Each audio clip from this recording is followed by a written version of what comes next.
नमस्ते दोस्तों, आज हम बात करेंगे कि आप अपने भिंडी के पौधों को कैसे सिंचाएं।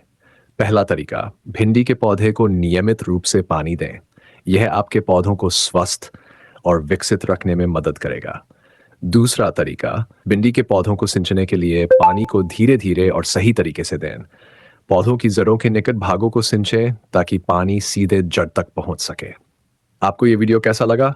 अधिक ऐसे वीडियो देखने के लिए हमारे चैनल को सब्सक्राइब करें और कमेंट्स में अपनी राय साझा करें। धन्यवाद।